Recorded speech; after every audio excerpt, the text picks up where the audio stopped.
In a tropical paradise on the island of Saipan, Sinamai, where everything appears serene and inviting. Palm trees sway gently in the warm breeze and sky blue waters spark under the shining sun. However, if you delve beneath the blissful surface, a different story begins to unfold. Underneath its beauty reveals the distasteful reality and hardship that is often overlooked. Let's begin in the year 2015. The worst storm in 30 years hit Saipan Sunday night, causing extensive damages. Roofs began flying off and terrified residents started calling 911. Over 100 power poles are down throughout Saipan. It was August of 2015 when Typhoon Sodalor, a powerful Category 4 storm, set its sights on the small island of Saipan. Violent winds and relentless rain caused power outages, disrupted water services, filled roads with debris, and brought upon countless of destroyed homes. Communication lines were damaged, cutting off Saipan from the rest of the world. The economic impact was profound. The tourism industry that kept the island's economy alive was no longer thriving. Hotels and attractions now stood empty and in disrepair. We found support from federal and international aid organizations. Together, the community embarked on a long road of recovery. Typhoon U2 passed through the northern Mariana Islands this morning, leaving a path of destruction behind. Officials say the U.S. Commonwealth could be without running water for months. The typhoon had maximum sustained winds of 180 miles per hour. It is the strongest typhoon to pass over the islands. 3 years later, a Category 5 storm, Typhoon U2, struck the already weak CNMI again in October of 2018.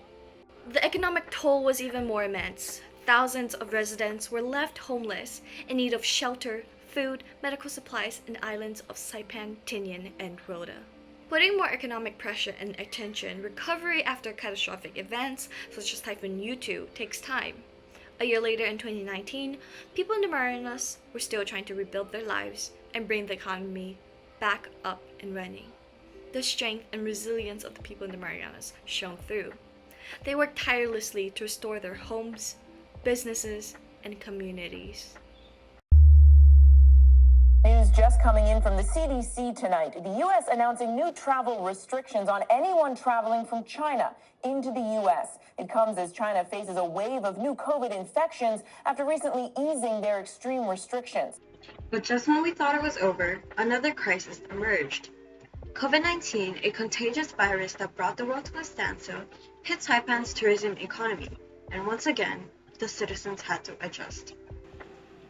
Travel restrictions and lockdowns meant that the tourism industry was once again devastated. Flights were being cancelled, and our streets that used to bustle with tourists were empty once more. The community faced new hardships. Many lost their jobs, and local businesses struggled to stay afloat. What is your name, occupation, and how long have you been a resident of Saipan? Hi, my name is Eli Aguilar, and I work at Godfather's Bar as a musician, and I live in Saipan for 27 years. Is there anything you believe could be done by CNMI legislature to improve the state of tourism today? Yes, to improve visiting sites and add more tourist attraction and develop some marine and water events or sports. So a lot of people are tourists to come here in the island. What are some things you have noticed about our economy or state of tourism after events such as Typhoon Sodalor and U2, as well as through COVID-19? Yeah, after the Sodalor and the U2 typhoon, the business is very low because, you know, there's no power on our side, and we're running for the generator, and we save the gasoline or the diesel, and yeah, some areas there's no power because of the trees fell down and the power pole fell down. And after the COVID, so we know that a lot of countries are locked down and very strict for the the tourism coming here in the island because of the quarantine, and some people are scared to go out, and some airlines are not operating, so the business is bad that time. A lot of business closing, and some people are unemployed, and that's it. How have the typhoons and pandemic personally affected you? As I said, really affected. Limited operation of business, and there's no tourism coming in to support the business. That's it. The Hotel Association of the Northern Mariana Islands reported a 35% occupancy in April. They need at least 80% to profit. They continue to be in survival mode. Fast forwarding time to present day 2024, the Sinamai continues to be in crisis. Recently in May, an economic forum was hosted by the Saipan Chamber of Commerce to shed light on the Sinamai's current economic situation. They warned that if no immediate action is taken to increase tourists, the Sinamai economy faces a complete collapse. In the words of Chamber Vice President Joshua Weiss, "We're now seeing signs that the economy is collapsing. Residents are leaving our population and the workforce is declining. Legacy companies are closing their doors, and unless anything changes, more business will close. We can't take any of these signs lightly. We need to act quickly and make the right decisions today." However, the barriers to rebuilding tourism doesn't just stop here.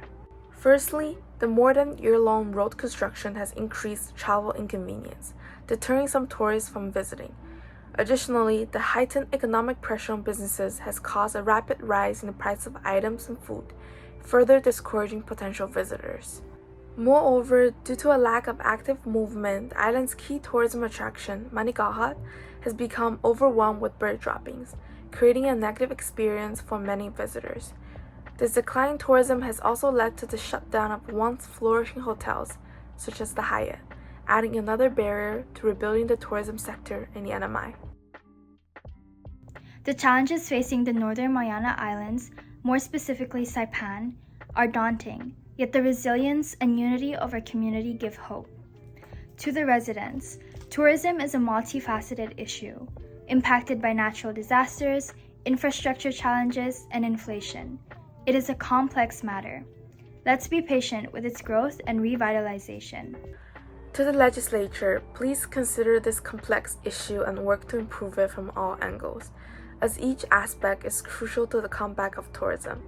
Alternatively, please explore different economic avenues to bring back a thriving tourism industry and economy. We must come together and take action. Our economy, our way of life, and our future depends on it. The natural disasters and the COVID-19 pandemic have shown us the importance of being prepared for sudden changes. We must strengthen our infrastructure, diversify our economy, and support local business to withstand the future crisis.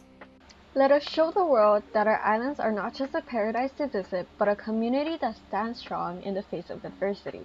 Together, we can turn our challenges into opportunities and secure a prosperous future for all.